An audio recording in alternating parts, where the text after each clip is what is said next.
여러분 안녕하세요. 윤미선입니다. 인터넷 윤리 자격 11번째 시간인데요. 지난번에 우리는 개인정보 보호에 대해서 공부를 했습니다. 개인정보 보호와 더불어 정보 보안도 매우 중요한 파트인데요. 이 정보 보안은 역시 개인정보를 보호하기 위한 것이 정보 보안입니다. 뿐만 아니라 정보 시스템도 보안하는 것이 정보 보안인데요. 오늘은 이 부분에 대해서 자세하게 알아보도록 하겠습니다. 오늘의 주제는 정보 보안, 그리고 해킹, 악성 코드 이 세 가지입니다. 먼저 정보 보안의 정의와 목표에 대해서 알아보도록 하겠는데요. 정보 보안이라는 것은 허가가 되지 않은 접근, 즉 권한이 없는 사람이 나의 정보나 시스템에 접근하지 못하도록 막는 것을 말하고요. 또 어떤 정보에 대해서 위조, 변조, 유출, 훼손, 뒤에서 나오겠지만 이러한 것을 정보 보안의 위협이라고 합니다. 이러한 것들로부터, 그러한 사고로부터 정보와 정보 시스템을 지켜내는 것, 그것을 정보 보안이라고 합니다. 정보 보안을 저해하는 요소가 있는데요. 사고도 있을 수 있고요. 의도적인 정보 변경, 해킹 너무나 많이 일어나고 있는 사태죠. 그리고 컴퓨터 바이러스, 해킹에 활용되는 여러 바이러스들이 있습니다. 정보 보안의 목표는 크게 세 가지인데요. 여기 나왔던 접근, 위조, 변조, 유출, 훼손 이러한 정보 보안의 위협으로부터 기밀성, 그리고 무결성, 가용성 이것을 지키는 것을 정보 보안의 목표라고 합니다. 이 세 가지 목표를 하나씩 자세하게 살펴보도록 하겠습니다. 먼저 기밀성인데요. 기밀성은 비밀성이라고도 합니다. 허가받은 사용자만, 허가받은 조직만, 즉 권한이 있는 자만 정보를 읽을 수 있도록 보호하는 것, 그것을 기밀성이라고 하고요. 허가받지 않은 사용자로부터는 비밀이 보장되도록 하는 것, 그것은 정보 유출과 도청 방지 이런 것들을 기술적으로 어떤 기술을 도입해서 이런 것들을 방어함으로써 지켜낼 수가 있습니다. 그렇게 해서 기밀성을 지킨다라고 얘기를 하고요. 이것과 관련된 기술로는 권한 인증, 그리고 접근 통제, 데이터 암호화 이런 것들이 있습니다. 기밀성이 잘 지켜지는가 안 지켜지는가 이것은 아래와 같은 질문, 체크리스트로 한번 체크해 볼 수가 있는데요. 첫 번째는 원하지 않는 정보의 공개를 잘 막고 있는가? 여기서 중요한 것은 프라이버시 보호와 관련된 것들이 많이 있습니다. 또 주민등록번호, 비밀번호 이런 것들의 유출 방지를 위한 접근 통제를 하고 있는가? 그리고 인가된 사용자만 의해서만 접근이 가능하도록 하고 있는가? 이런 체크리스트를 통해서 기밀성, 정보 보안의 목표 첫 번째, 기밀성이 지켜지는지 아닌지를 알아볼 수가 있습니다. 두 번째는 무결성인데요. 보통 결함이 없다 이런 표현들을 쓰죠. 거기 쓰는 이 무결함이 바로 이 무결성입니다. 인터그리티라고 얘기를 하는데요. 정보 자체가 누군가에 의해서 조작되지 않음, 최종으로 저장된 상태에 그대로 저장돼 있음이 확인되는 것이 바로 무결성입니다. 즉 정보가 무결하다라고 하는데요. 합법적인 사용자만 정보를 수정할 수 있도록 보호하는 것, 그것을 무결성이다라고 합니다. 또 정보를 수신했을 때가 받거나 또는 열거나 하는 것들을 말하는데요. 그런 정보를 읽었을 때 정보가 중간에 변경되지 않았음이 확인되는 것, 그래서 정보의 정확성이 보장이 될 때 무결성이 지켜졌다라고 합니다. 이것은 정밀성, 정확성, 완전성, 그리고 유효성과도 관련이 됩니다. 이 무결성은 접근 통제, 물리적인 통제를 통해서 무결성을 유지할 수가 있는데요. 아래와 같은 체크리스트로 무결성이 지켜지는지 아닌지를 알아볼 수가 있습니다. 수신자가, 즉 수신자라는 것은 정보를 받아보고 당연히 권한이 있는 자겠죠. 보관되어 있는 정보를 꺼내보거나 또는 정보를 수신했을 때 그 정보가 중간에 수정 또는 누가 변경을 하거나 위조 변조하거나 또는 첨삭, 어떤 것을 더하는 것도 원래 정보하고는 달라지는 것이죠. 그렇게 되지 않았음을 확인할 수 있도록 하고 있는가? 여러분들 쉽게 생각하면요. 여러분들께서 여러분들의 회원 정보를 보실 수가 있잖아요. 어떤 사이트에 가입을 하시면요. 그런데 내 정보를 내가 보기 위해서 들어갔는데 내 정보를 누군가가 바꾸어놨다라고 하면 무결성이 지켜지지 않은 것입니다. 또 정보의 변조 및 파괴를 예방하고 방지하도록 하고 있는가, 그리고 데이터와 정보가 정확하고 완전하게 유지될 수 있는 방법을 마련하고 있는가, 이러한 내용들이 이 무결성이 잘 지켜지는지 아닌지를 알아볼 수 있는 체크리스트다라고 생각하시면 되겠습니다.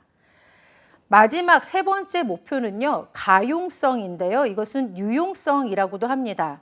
가용, 언제든지 사용하고자 할 때 사용할 수 있는 것, 그것을 가용성이라고 하는데요. 허가된 사용자 또는 조직만 정보나 정보 시스템에 접근이 보장되는 것, 그리고 사용이 보장되는 것, 이것을 가용성이 지켜졌다라고 합니다.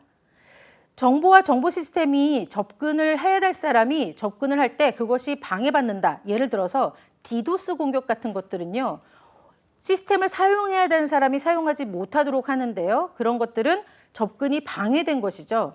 접근이 방해받지 않도록 하는 것, 그것이 바로 가용성을 지키는 것입니다. 또 시스템 백업, 물리적 위협으로부터 보호해서 가용성을 지켜낼 수가 있습니다. 체크리스트 문장은 다음과 같은데요. 시스템을 적시에, 즉 쓰고자 할 때 사용할 수 있도록 유지하고 있는가, 그리고 해킹, 또 해킹으로 인한 동작 불능, 내가 정상적인 어떤 기능들을 사용하고 정상적으로 시스템을 활용해야 되는데 그렇게 되지 않도록 잘 예방하고 있는가, 그리고 권한이 있는 사용자에 대해서 서비스 거부, 이것을 서비스 거부 공격에 의해서 공격당한다라고 주로 표현하는데요. 그 서비스가 거부되지 않도록 잘 하고 있는가, 이런 것들이 바로 가용성이 지켜지는 것에 대한 질문입니다. 정보 보안의 위협 형태가 있는데요. 앞에서 정보 보안의 목표를 해치게 하는 것들이 바로 정보 보안의 위협입니다. 이 네 가지도 정보 보안의 목표와 같이 아주 중요한데요. 목표 세 가지도 외우시고 위협 이 네 가지도 외우셔야 됩니다. 위협 네 가지는 위조, 변조, 유출, 훼손인데요. 위조부터 보시도록 하겠습니다. 위조라는 것은 쉽게 생각하시면 위조 지폐 이런 것들을 생각하시면 되는데요. 허위 자료인데 마치 진짜처럼 정상적인 정보인 것처럼 꾸며놓은 것, 그렇게 만들어 놓은 것, 그것을 위조다라고 합니다. 그렇다면 변조는 무엇일까요? 변조는 일부를 바꿔치기 하거나, 즉 어떤 파일의 폼, 겉모양은 그대로인데 내용의 일부나 전체를 바꿔치기 해서 겉모습은 똑같지만 속내용은 다르게 바꿔놓은 것, 그런 것을 변조다라고 합니다. 주로 해킹을 하면 이제 어떤 파일들의 변조 이런 것들을 일으키는데요. 그럴 때 우리는 변조의 위협을 당했다 이렇게 표현합니다. 그리고 유출이 있습니다. 이 유출과 관련하면 바로 지난주에 우리가 같이 공부하셨던 개인정보 유출 바로 떠올리셔야 되는데요. 거기서 말하는 그 유출이 여기 나온 유출이 맞습니다. 정보 자료를 허가되지 않은 사용자가 내용을 확인하게 되게 하거나 그렇게 되도록 그냥 손 놓고 있거나, 또는 정보의 내용을 복제 또는 외부로 내보내서 그것을 악용할 수 있는 상태가 되도록 했다면 그것을 유출이다라고 합니다. 또 훼손이 있는데요. 훼손은 보통 망가뜨리는 것을 훼손이라고 하죠.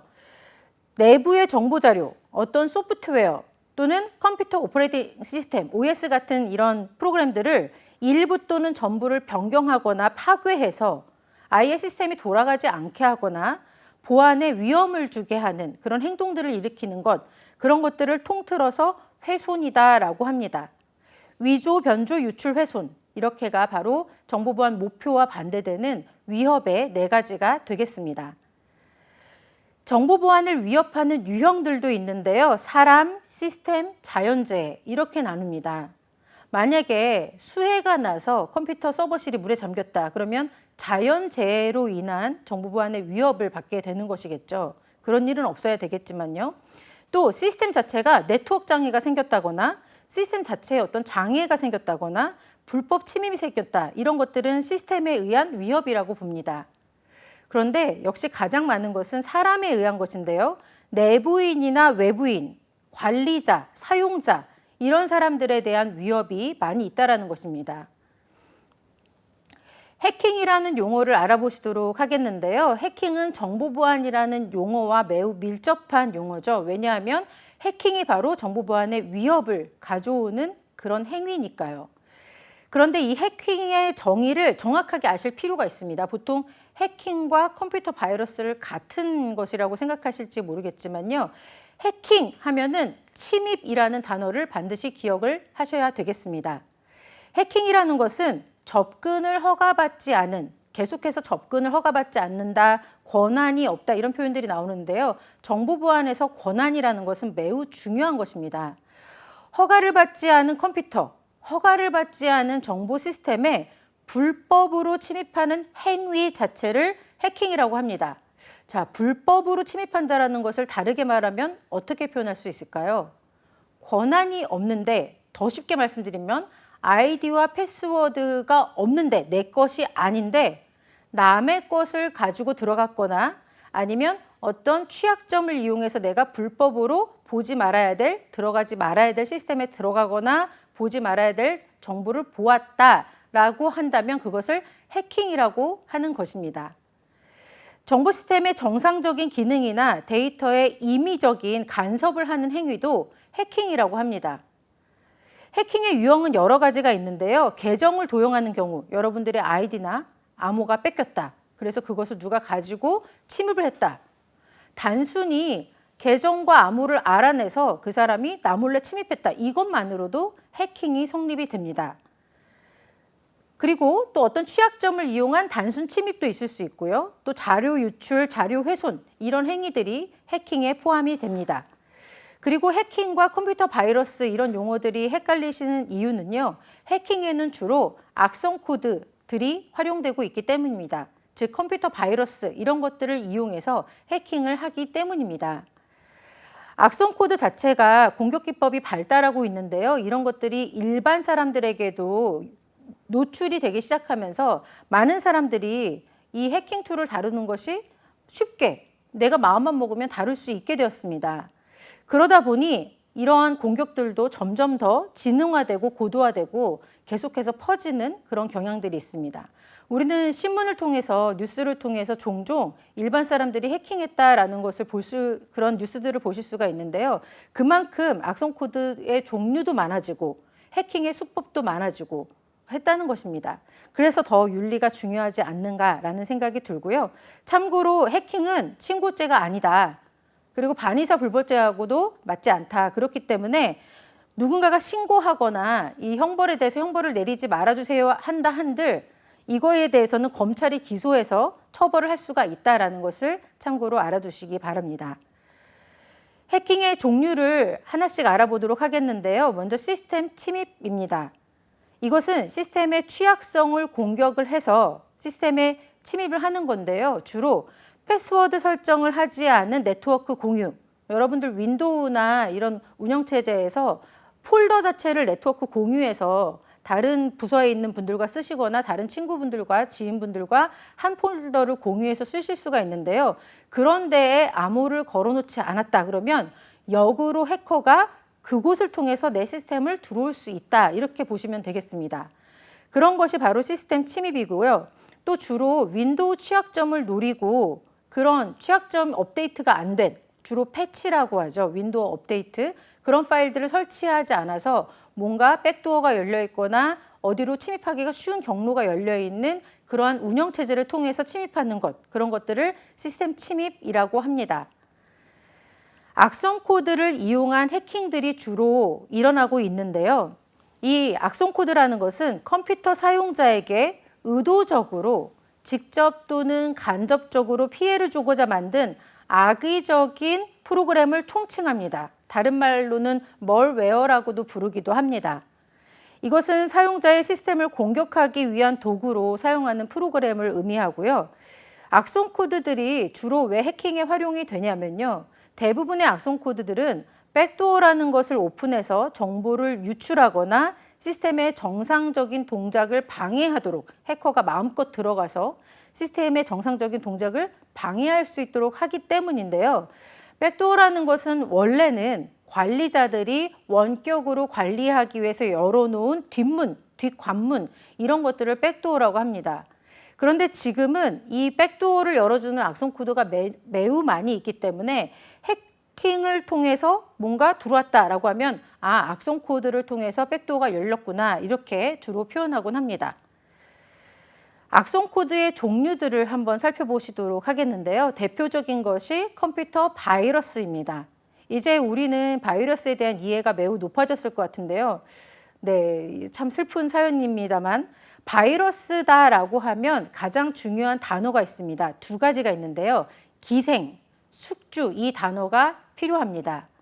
즉 바이러스는 숙주가 있어야 되고 그 숙주의 기생에서 살면서 자기를 복제해 나가는 것, 그것을 컴퓨터 바이러스다라고 합니다. 컴퓨터 바이러스는 컴퓨터 시스템 내에서 동작을 하면서 자료를 손상시키거나 비정상적인 기능들을 실행시키거나 시스템을 파괴하는 그런 프로그램들을 말하는데요. 다른 실행 프로그램, 여기서 실행 프로그램이라는 것은 여러분들께서 파워포인트를 열거나 포토샵을 열거나 한글을 열거나 하시면 실행이 되죠. 그 실행 파일을 점점 내려가서 확장자를 보시면 뭐뭐.com 또는 뭐뭐.exe 이렇게 돼 있는데요. 이 실행 파일들은 내가 실행을 시키면 바로 메모리에 상주하면서 활동이 되거든요. 그런 실행 프로그램에 기생, 붙어서 자신의 코드를 복사시켜서 전달되고 확산이 됩니다. 그런 것을 컴퓨터 바이러스다라고 합니다. 그리고 악성 코드 중에 웜이라는 것이 있는데요. 웜은 벌레인데요. 벌레는 숙주가 없이도 자기가 스스로 다닐 수 있는 것이 벌레이죠. 그래서 이메일이나 채팅 채널 등을 통해서 전파되는 악성 프로그램을 웜이라고 합니다. 바이러스와 달리 스스로 전달이 될 수 있고요. 자기 자신을 스스로 복제해서 확산을 시킵니다. 그런데 요즘에는 또 이 웜과 바이러스가 통합된 형태로 그렇게 만들어지기도 합니다. 그리고 스파이웨어와 애드웨어가 있는데요. 이 두 가지 용어는 비교를 해서 알아두시기 바랍니다. 스파이, 말 그대로 스파이가 심겨진 것 같은 느낌이 드시죠? 이용자의 동의 없이 설치되어서 개인정보, 또 이용자의 비밀번호 이런 것들을 빼어갈 때는 스파이웨어라고 하고요. 사용자의 어떤 개인정보를 빼가지는 않지만 귀찮게 광고들을 많이 띄우는 그런 프로그램들이 있습니다. 가끔 컴퓨터 사용하시다 보면 이런 광고들이 내 PC 안에 왜 이렇게 많이 뜨지 하실 때가 있는데요. 그럴 때는 백신을 돌려보시면 애드웨어가 설치되어 있는 경우들이 있습니다. 애드웨어는 이용자의 동의 없이 시스템에 광고를 띄우는, 표시하는 프로그램이고요. 이것은 그나마 좀 안전한 것이 스파이웨어와 달리 개인정보를 수집을 하지는 않습니다. 그러나 광고를 자주 띄운다는 점에서 우리의 정상적인 어떤 작동, 동작을 방해한다라고 볼 수가 있겠죠. 또 아주 중요한 시험에서도 자주 나오는 트로이 목마가 있습니다. 백신을 설치해서 집에서 백신을 한 번씩 검사를 해보시면 이 트로이 목마를 자주 발견하실 수가 있을 텐데요. 트로이 목마라는 악성 코드는 일반 프로그램의 한 유형인 것처럼 가장하지만 실제로는 그 내부에 해킹 기능이 있는 그런 프로그램을 트로이 목마라고 합니다.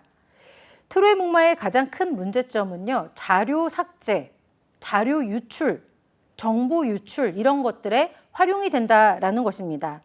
그리고 트로이 목마는 주로 인터넷에서 파일을 다운로드 받을 때 감염이 되는데요. 인터넷에서 파일을 다운로드 받을 때 감염이 된다라는 의미는 숙주가 별도로 필요하지 않고 기생하지 않고 스스로 실행된다라고 보시면 되겠습니다. 이 트로이 목마가 설치가 되면 사용자가 인터넷을 사용하면서 입력하게 되는 그러한 정보들, 신용정보라든가 신용카드 정보, 개인정보 이런 것들이 다 유출이 된다라고 보시면 되겠고요. 바이러스 체크를 해보시면 백신을 통해서 바이러스 체크할 때 트로이 목마를 보시면 어떤 트로이 목마를 잡았는지를 백신이 이름을 보여주거든요. 매우 많이 변형된 트로이 목마들이 있음을 알 수가 있습니다. 저도 공공장소에 가서 이렇게 와이파이, 열려있는 와이파이를 사용하다 보면 트로이 목마가 자주 발견이 되는데요. 여러분들께서도 백신을 업데이트 하셔서 돌려보시면 계속해서 다른 버전의 트로이 목마를 보실 수가 있을 겁니다. 해킹의 종류 중에 또 대표적인 것이 서비스 거부 공격, 도스가 있습니다. 이 서비스 거부 공격, 말 그대로 Denial of Service Attack이라고 하는데요. 목표 시스템의 서비스를 사용하지 못하도록 아주 많은 대량의 데이터 패킷을 보내서 컴퓨터가 오버플로우를 일으켜서 더 이상 작동하지 못하도록, 즉 이 컴퓨터 시스템을 써야 하는 사람은 나인데 내가 컴퓨터를 쓰고자 했더니 열리지도 않고 동작도 하지 않도록 인터넷을 통해서 대량의 데이터를 목표 시스템에 보내는 것입니다. 그래서 사용자가 서비스를 사용하고자 할 때 서비스를 사용하지 못하게 거부시킨다라고 해서 서비스 거부 공격이라고 합니다. 목표 시스템과 시스템이 속한 네트워크의 트래픽을 과도하게 발생을 시켜서 인터넷이 느려지게 하고요. 시스템의 성능 저하를 일으키는 그런 것들이 바로 이 도스, 서비스 거부 공격입니다. 서비스 거부 공격은 한 대의 시스템이 한 대의 목표 시스템을 공격할 때는 서비스 거부 공격이라고 합니다. 여기에 사용되는 대표적인 방법 또는 도구들이 있는데요. 스머프, 랜드 어택 이런 것들이 있습니다. 이 랜드라는 단어 자체도 네트워크와 관련된 용어를 약자로 쓴 건데요. 그리고 신플로딩 이런 것들이 있습니다. 이런 도구들이 도스에 활용되고 있는 대표적인 프로그램인데요. 괜히 궁금하다라고 해서 다운로드 받아서 사용하시지 않기를 바랍니다. 네. 만약에 이런 프로그램을 사용하면 사이버 수사대에서 여러분의 집으로 연락이 갈 수도 있습니다. 왜냐하면 과도한 트래픽이 갑자기 많이 발생을 하게 되니까요. 단 시험에 도스와 관련된 방법들, 도구들 뭐가 있느냐, 그 도구들은 이런 것들이 있다라는 지문이 나왔을 때 그것이 틀린 지문인지 아닌지는 아실 수 있어야 되기 때문에 이렇게 소개를 해드립니다. 서비스 거부 공격과 다른 분산 서비스 거부 공격이 있습니다. 사실은 방법은 같지만 왜 다르다라고 했냐면요. 도스는 한 대가 한 대를 공격하는 것이라면 분산 서비스 거부 공격이라는 것은 분산되어 있는 해커에 의해서 조정받는 여러 시스템들이 하나의 목표 시스템을 한꺼번에 공격하기 때문입니다. 그렇다면 한 대가 다른 목표 시스템 한 대를 어택하는 것보다 수십 대가 한 대를 어택하는 것이 더 많은 과도한 트래픽을 일으키게 되겠죠. 여러 대의 컴퓨터에 공격 도구를 심어놓고 일제히 동작하게 해서 목표 시스템을 공격시킵니다. 여러 대의 컴퓨터, 여기에 해커는 악성 코드를 심어놓는데요. 그 악성 코드가 바로 디도스와 관련된 악성 코드겠죠. 그렇게 디도스와 관련된 악성 코드에 감염된 컴퓨터들을 우리는 좀비 PC다라고 합니다. 지금 보시는 그림은 위키피디아에 나와 있어서 한번 가지고 와봤는데요. 이렇게 한 대, 해커가 자신의 한 대의 컴퓨터에서 여러 대의 컴퓨터에 디도스 프로그램을 심어서 그 프로그램이 인터넷을 통해서 목표 시스템을 한 대를 공격하도록 하는 그런 것을 보여주고 있습니다. 이 디도스와 관련된 방법 그리고 도구 이런 것들이 트리누가 대표적이고요. 슈탁셀드라트라는 그 독일어 발음의 그런 프로그램도 있습니다. 또 트라이벌 프로드라는 프로그램도 있는데요. 이런 것들은 TCP/IP를 사용할 때 또는 어떤 프로토콜을 공격해서 어떤 라인으로 들어가게 해서 공격하게 하느냐에 따라서 조금씩 달라지는데요. 디도스와 관련된 그런 도구들은 이런 게 있다 정도로만 역시 알아두시면 좋겠습니다. 이름을 이렇게 한 번쯤 보시면 그래도 시험 보실 때는 좀 생각이 나지 않으실까 싶고요. 앞서 말씀드렸지만 시범 삼아 집에서 사용하시는 것은 금물이다. 이것은 정보보안 전공하는 학생들이 학교에서 갖춰진 시스템 내에서 그럴 때만 시도를 해서 시범으로 운영하는 것이지 우리가 이런 것을 다운로드 받아서 해보거나 하시는 것은 절대 금물입니다. 네, 좀비 PC라는 용어를 앞서 설명을 드렸는데요. 해커에 의해서 악성 코드에 감염돼서 해커에게 조정을 당하는 PC들을 좀비 PC라고 합니다. 그리고 이 좀비 PC에 설치되는 악성 프로그램의 이름을 악성봇이라고 합니다. 이 악성봇은 백도어 프로그램에서 발전한 건데요. 백도어라는 것이 해커가 들락날락할 수 있는 길을 터주는 것을 말하는데요. 그렇게 만들어진 프로그램이고 이것을 통해서 해커에 의해서 조정이 되는 것이죠. 그리고 악성봇에 감염된 PC들, 즉 좀비 PC들이 이루는 네트워크 상태, 그것을 봇넷이라고 합니다. 해커가 조정할 수 있는 좀비 PC들로 구성된 네트워크다. 이것이 바로 봇넷의 정의다라고 하시면 되겠고요. 이 밖에도 이 악성봇이 심겨진 좀비 PC들을 한 대의 PC가 관리를 할 수가 있는데요. 그 한 대의 PC들을 통해서 일제히 좀비 PC들을 뭔가 명령을 내릴 수가 있거든요. 그러한 것을 CNC 서버다라고 부르기도 합니다. 자, 다른 그림인데요. 이것은 시스코 시스템의 홈페이지에 나와 있는 그림입니다. 앞에 그림하고 똑같은데 이거는 가로로 배열이 되어 있거든요. 또 우리가 세로로 되어 있다가 가로로 되어 있으면 다른 것처럼 보이지만 앞에 나왔던 위키피디아 그림하고 같은 이미지입니다. 자, 여기 보시면 어태커가 나오죠. 해커를 말하는 거고요.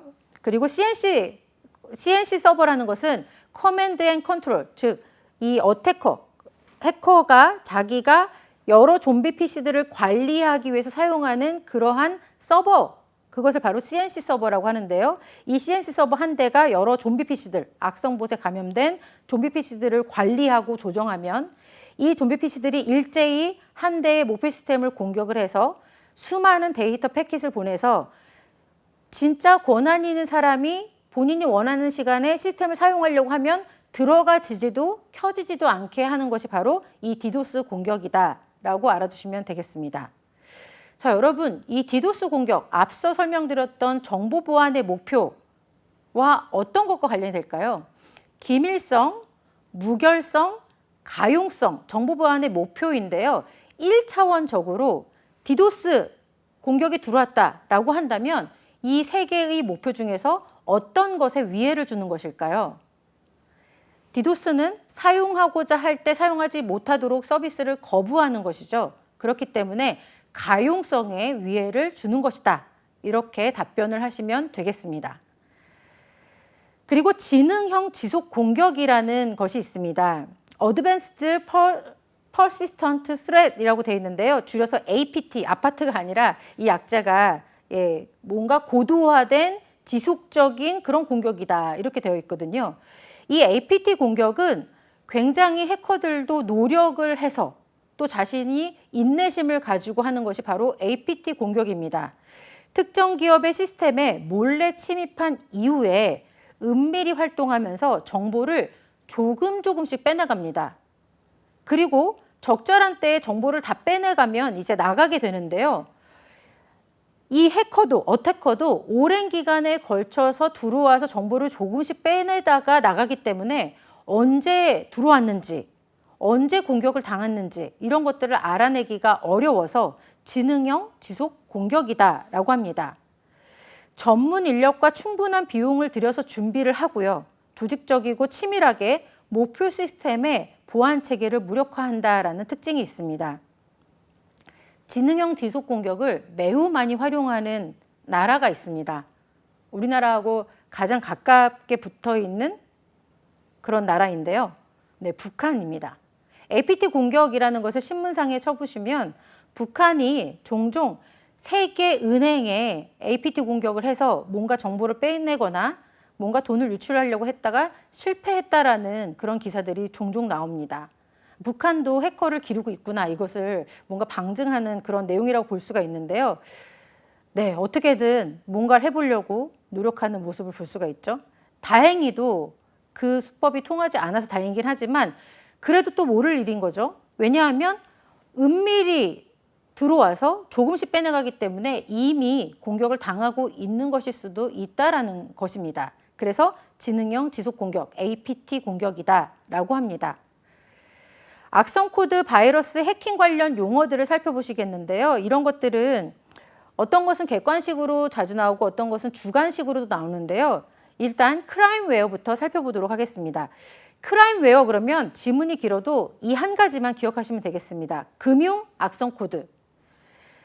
대규모의 금융 범죄를 위해서 그것을 자동화하기 위해서 만들어진 악성 프로그램, 그것을 크라임웨어라고 부릅니다. 진화를 통해서 고도로 민감한 인증 데이터를 대용량으로 수집할 수 있도록 그렇게 하고 있고요.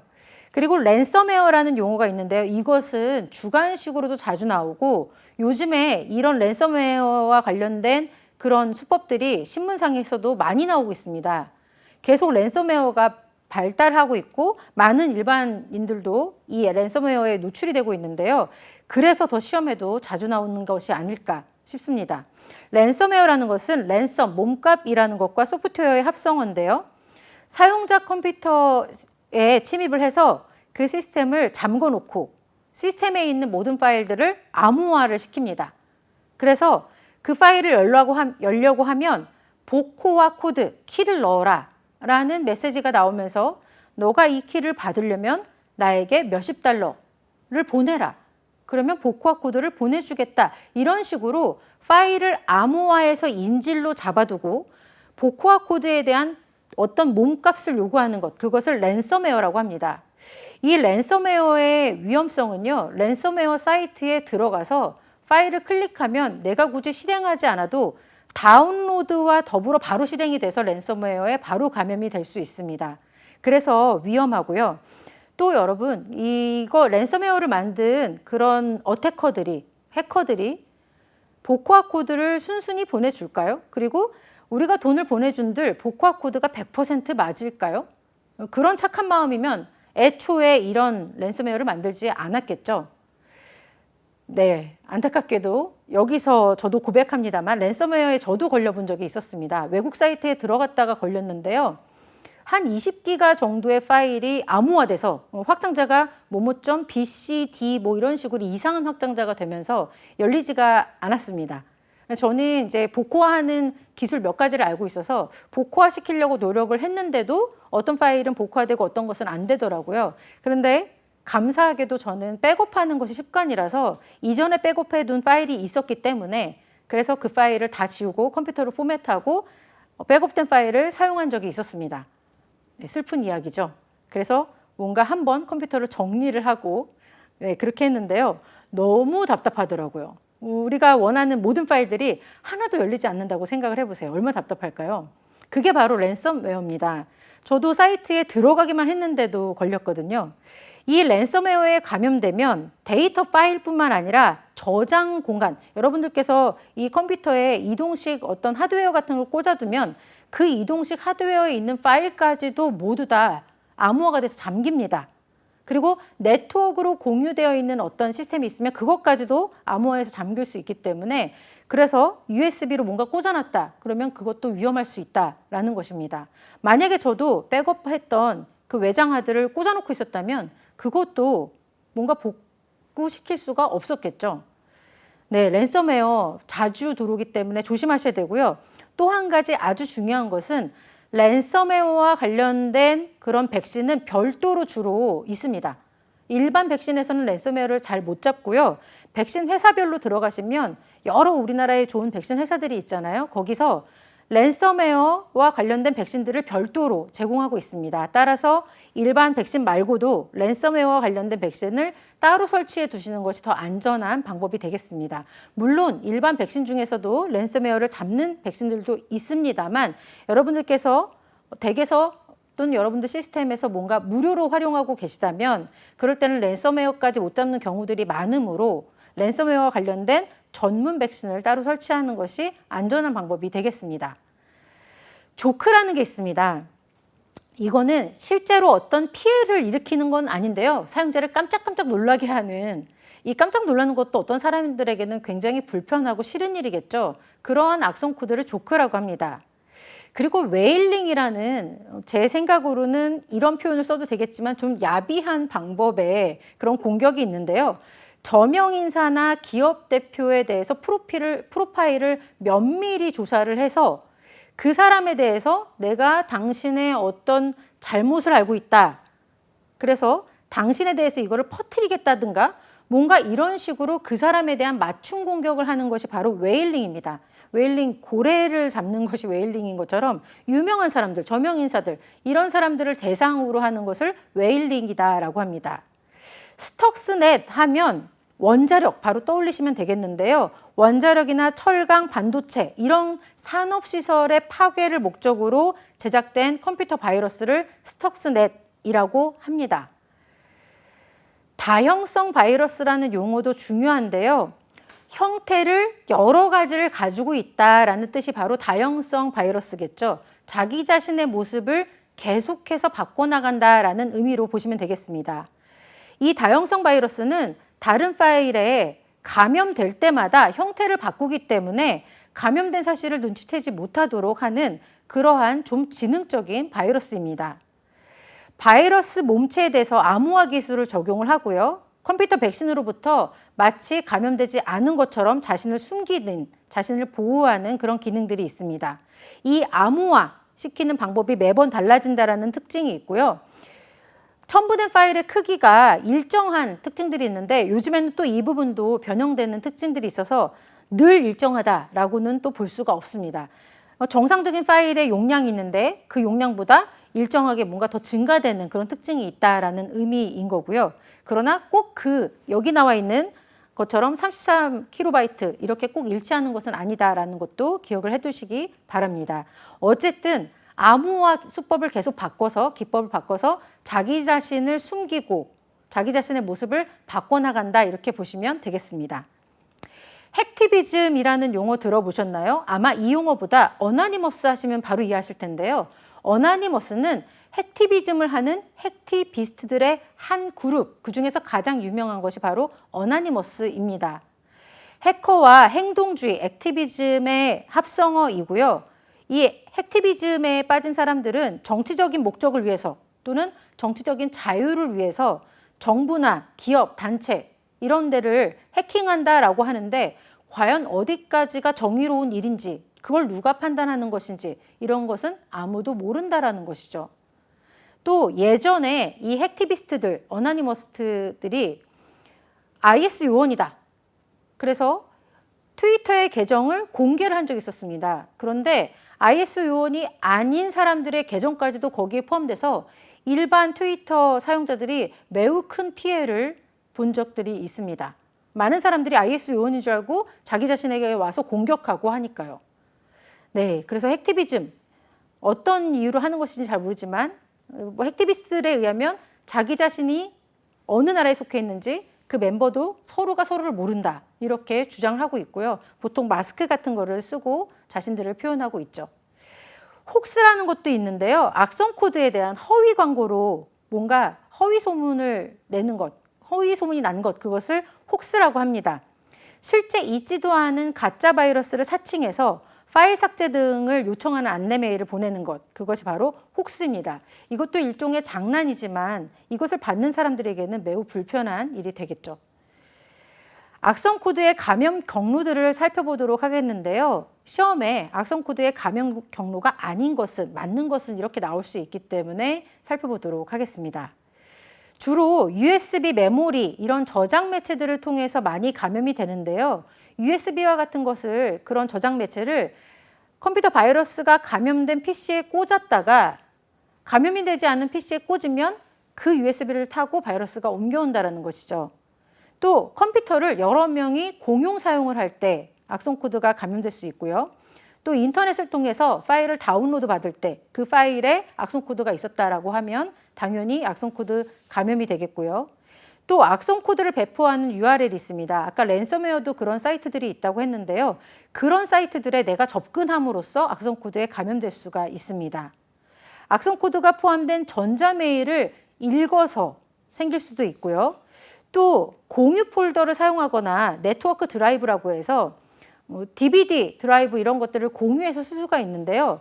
이런 것들은 암호를 걸어놓고 권한을 걸어서 쓸 수 있는 사람만 쓸 수 있도록 해야지 암호를 걸지 않으면 모두가 그곳으로 통해서 들어올 수 있기 때문에 악성 코드 감염이 될 수 있는 가능성이 커집니다. 또 자료나 소프트웨어 불법 복제 이런 것들을 통해서 악성 코드가 많이 딸려오게 되는데요. 그래서 정품 소프트웨어를 사용하라라고 하는 겁니다. 정품 소프트웨어를 개발한 사람들에게 당연히 가야 하는 그런 어떤 그들의 이익도 보장이 되어야 되겠지만 사용자분들이 소프트웨어를 불법으로 쓸 때 그 불법 소프트웨어 안에 이미 바이러스나 악성 코드가 감염되어 있을 수 있다는 겁니다. 주로 외장 웹하드 이런 데서 다운로드 받는 파일들의 악성 코드가 감염되어 있는 것들이 많기 때문에 주의를 하셔야 되겠고요. 또 웹브라우저를 사용할 때 보안이 취약한 웹브라우저를 사용한다 그러면 악성 코드 감염될 수 있다라는 것을 알아두시기 바랍니다. 악성 코드에 감염되면 어떤 증상들이 나타나는지 알아보도록 하겠습니다. 첫 번째는 부팅과 관련된 악성 코드에 감염이 되면요, 부팅이 되지 않습니다. 이 부팅이라는 것은 내가 컴퓨터를 사용할 수 있도록 컴퓨터 시스템이 필요한 파일들을 준비시키는 상태. 그래서 나의 이 오퍼레이팅 시스템의 첫 화면이 열리기까지의 그 과정을 부팅이라고 하는데요. 부팅은 시스템 영역에 부팅과 관련된 내용들이 담겨 있고 컴퓨터의 전원 버튼을 켜면 부팅 그 시스템 영역 안에 있는 프로그램이 가장 먼저 메모리에 상주되면서 실행이 돼서 마치 집사처럼 우리가 PC를 사용할 수 있도록 미리 PC의 상태들을 준비를 시킵니다. 그런데 그 영역에 컴퓨터 바이러스가 감염이 되거나 악성 코드가 감염이 되면 부팅 자체가 아예 안 돼서 뭔가 부팅이 돼야 컴퓨터 바이러스도 잡아낼 텐데 그것 자체를 못한다라는 것이죠. 또 부팅 시간이 평소보다 너무 오래 걸린다. 그러면은 의심을 해보셔야 되겠고요. 시스템을 사용하는데 어느 날부터 시스템 속도가 내가 뭐 마우스 하나를 드래그하거나 파일을 복사하는데도 너무 느리다. 그러면 그것도 악성 코드 감염 증상일 수 있기 때문에 의심을 해보셔야 되겠습니다. 시스템이 자주 다운된다. 물론 시스템이 어떤 취약점이 있어서 그럴 수도 있겠지만요. 악성 코드에 감염돼도 시스템이 자주 다운이 될 수 있습니다. 프로그램을 실행하는데 뭐 한글 같은 거나 워드 같은 것, 엑셀을 실행하는데 너무 속도가 느려진다. 프로그램이 실행이 안 된다. 이럴 때도 악성 코드 감염 증상으로 보실 수도 있겠고요. 보통 램이라고 하죠. 메인 메모리가 있는데 메인 메모리를 여러분들 얼만큼 쓰시는지 한번 컴퓨터 속성에서 오늘 살펴보시고요. 갑자기 메모리 용량이 부족하다라고 한다면 악성 코드가 메모리를 많이 차지하고 있는 경우들이 있을 겁니다. 여러분들이 대용량의 어떤 동영상 편집을 하고 있는 것이 아닌데도 그런데도 메모리 용량이 부족하다. 그러니 메모리를 비우세요. 이런 메시지가 뜬다면 그럴 때는 악성 코드가 그 메모리 공간을 다 차지하고 있구나. 이렇게 의심해 보셔도 되겠습니다. 어떤 파일의 용량이 갑자기 증가되는 것도 악성 코드 감염 증상으로 볼 수가 있고요. 파일이 갑자기 없어지거나 모르는 이상한 파일명들이 많아진다. 이거는 스마트폰도 마찬가지인데요. 이상한 파일 이름이 스마트폰에 많이 설치되어 있다, 깔렸다. 그러면 그것은 악성 코드에 감염됐구나. 이렇게 의심을 해보시면 되겠습니다. 이 외에 내가 한글 타자를 쓰다가 영타로 바뀌었다. 이런 것들은 악성 코드 감염 증상이 아니죠. 한글 타자를 쓰다가 뭔가 일본어로 바뀌거나 중국어로 바뀌었다. 그럴 수도 있는 거죠. 시스템 설정에 따라서요. 아니면 여러분들이 단축키를 눌렀을 때 프로그램에 따라서 바뀔 수도 있는 거기 때문에 그 정도로는 악성 코드 감염 증상으로 보지는 않는다. 이것도 기억해 두시기 바랍니다. 또 파일의 작성 날짜나 시간이 갑자기 변경된 경우, 또 디스크는 우리가 이렇게 노트북을 쓰거나 PC를 쓸 때 그 안에 하드디스크가 있잖아요. 이 하드디스크는 물리적인 공간인데요. 그 물리적인 공간은 섹터라는 단위로 나눠져 있습니다. 그래서 구분이 이렇게 가 있는데요. 영역들이 불량 섹터가 증가되었다. 이것은 디스크 검사를 해보시면 스캔을 해보시면 나오는데요. 불량 섹터가 증가되었다는 것은 파일, 악성 코드에 의해서 물리적으로 정말 망가진 것을 의미를 하거든요. 그런 것들이 어느 날 갑자기 증가되어서 컴퓨터가 자꾸 오류 화면을 띄운다면 그것도 악성 코드 감염 증상으로 보실 수가 있겠습니다. 여러 에러 메시지들이 증가를 하거나 시스템 사용 중에 비정상적인 소리가 나거나 쓸데없는 이미지가 뜬다. 이런 것들도 다 악성 코드 감염 증상으로 보시면 되겠습니다. 컴퓨터 바이러스에 대해서 자세하게 알아보도록 하겠는데요. 악성 코드의 시작, 바로 컴퓨터 바이러스부터다라고 해도 과언이 아닌데요. 이 컴퓨터 바이러스라는 것은 인간에게 해를 끼치는 바이러스, 여기에 컴퓨터 바이러스 이렇게 이름을 붙인 것이죠. 컴퓨터 시스템, 정보 자료 등을 파괴하도록 개발된 악성 프로그램을 컴퓨터 바이러스라고 하고요. 기생, 숙주 이런 단어들이 중요하다고 했는데요. 자가 증식 능력을 갖고 있다. 전염성을 가지고 있다. 이런 단어들이 컴퓨터 바이러스와 웜이나 트로이 목마 이런 것들과 비교하는 그런 특징들이 되겠습니다. 일반적인 프로그램들과 동일한 형태를 가지고 있지만 컴퓨터의 사용 목적과 다른 비정상적인 그런 이상한 행동을 일으키는 일들을 하는 것이 바로 컴퓨터 바이러스입니다. 아까 부트 영역에 어떤 문제가 생겨서 컴퓨터가 실행이 안 된다. 그러면 악성 코드 감염 증상으로 볼 수 있다고 말씀을 드렸는데요. 감염 영역에 따라서 컴퓨터 바이러스의 종류도 달라지게 됩니다. 부트 바이러스라고 해서 부트 영역에 감염되는 바이러스가 있고요. 파일에 감염되는 파일 바이러스가 있고요. 부트 파일 바이러스라고 해서 부트 섹터와 파일 모두에 감염되는 바이러스도 있습니다. 바이러스의 감염 증상은 악성 코드 감염 증상하고 비슷하긴 한데요. 한번 살펴보도록 하겠습니다. 디스크의 불량 섹터가 늘어나거나 오류가 자주 발생한다. 또 내가 하는 어떤 나의 의사와 관계없이 엉뚱한 프로그램이 실행된다. 또 특정 파일이 실행되지 않거나 실행 시간이 너무 길어진다. 그리고 작업과 관련 없는 문자열이 갑자기 화면상에 계속해서 찍힌다던가, 주변 장치, 예전 같은 경우, 저 같은 경우는 뭔가 그 예전에 썼던 PC 486에 CD롬 드라이브가 있었는데요. 그 CD롬 드라이브가 열리거나 막 이런 것들이 있었거든요. 바이러스에 감염되거든요. 그런 것들이 스스로 움직인다. 그러면 컴퓨터 바이러스 감염 증상으로 보면 되겠습니다.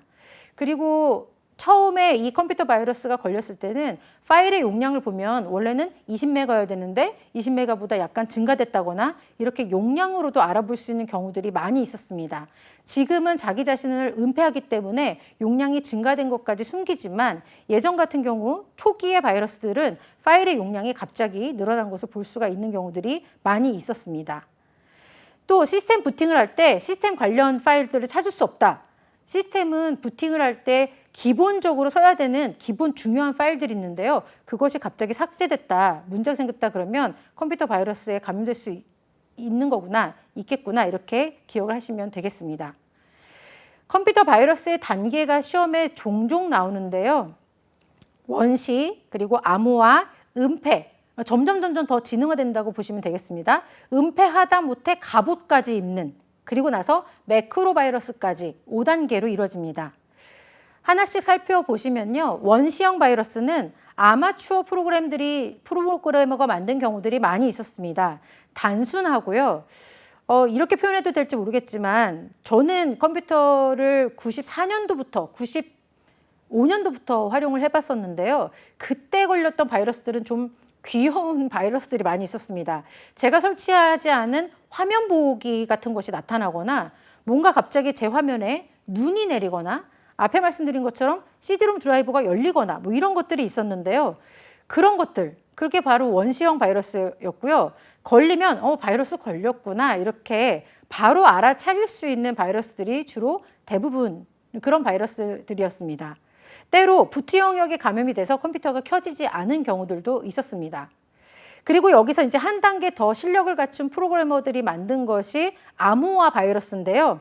백신 프로그램이 주로 어떤 프로그램의 그 백신도 이 바이러스 악성 코드의 패턴을 가지고 있어서 그 패턴을 서로 매칭을 시켜서 같은지 아닌지를 보고 같은 패턴이 있으면 바이러스에 걸렸구나 이렇게 잡아내는 건데요. 그것을 못 찾아내도록 암호화시키는 것, 그렇게 변화된 것이 바로 암호화 바이러스입니다. 근데 이때만 해도 암호화 방식이 일정해서 암호 해독 방식도 좀 일정하기에 찾아내기 쉬웠던 그런 바이러스다라고 볼 수가 있습니다. 그러다가 3세대가 되면요, 은폐형 바이러스가 되기 시작하는데요. 자기 자신을 숨기기 시작합니다. 스스로 은폐하고 바뀐 날짜나 파일의 바뀐 용량 이런 것들까지 증가되지 않은 것처럼 그렇게 숨깁니다. 그러다가 한 단계 더 진화되면 갑옷을 입게 되는데요. 이 갑옷형 바이러스는 바로 앞에서 나왔던 다형성 바이러스다라고 생각하셔도 되겠습니다. 백신 프로그램이 진단할 수 없도록 만들어지고요. 암호화하고 은폐 기법까지 사용된 것이 갑옷형 바이러스입니다. 컴퓨터 바이러스를 분석하고 이 백신 프로그램을 개발하는 것을 어렵게 하는, 그래서 뭔가 이 바이러스를 찾아내는 것을 쉽지 않게 만든 것이 바로 이 갑옷형 바이러스고요. 그리고 이제는 매크로 바이러스도 생겼는데요. 매크로 바이러스는 엑셀이나 워드와 같은 곳에 보면 매크로 명령을 만들 수가 있습니다. 엑셀이나 워드 같은 것들 많이 대량으로 활용하시는 분들 보면 거기에 간단한 코드를 짜서 매크로라는 것을 돌린다라고 표현을 하는데요. 그 매크로를 실행시키면 내가 늘 일정하게 반복적으로 사용하는 일이 한 번에 실행이 되거든요. 근데 그 코드 영역에 바이러스가 침투를 해서 거기에 감염이 되면 매크로를 실행할 때마다 이 바이러스가 실행이 되는 것입니다. 그것이 바로 매크로 바이러스다라는 것입니다. 이것이 5세대의 바이러스로 불려지고 있습니다. 정보 보안과 해킹, 악성 코드의 실태를 살펴보시면요. 디도스 공격, 개인정보 유출을 노린 공격들이 꾸준히 나오고 있고요. 피싱 사이트, 또 문자 등을 이용한 스미싱, 금융정보 탈취 이런 것들도 꾸준히 증가되고 있습니다.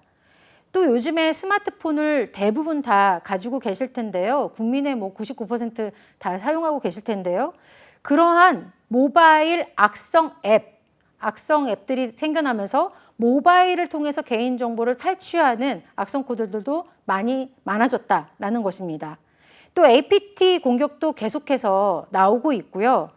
국내 금융기관이나 국가기관을 사칭한 피싱 사이트 이런 것들도 급증하고 있습니다. 또 웹하드 사이트나 홈페이지를 통한 악성 코드가 담겨져 있는 URL 이런 것들을 통한 악성 코드 유포들도 증가되고 있습니다. 네, 여러분 여기까지 우리가 정보 보안, 해킹, 악성 코드 살펴보았는데요. 나머지 부분은 다음 강에 이어서 살펴보도록 하겠습니다. 다음 강의도 기대해 주세요. 감사합니다.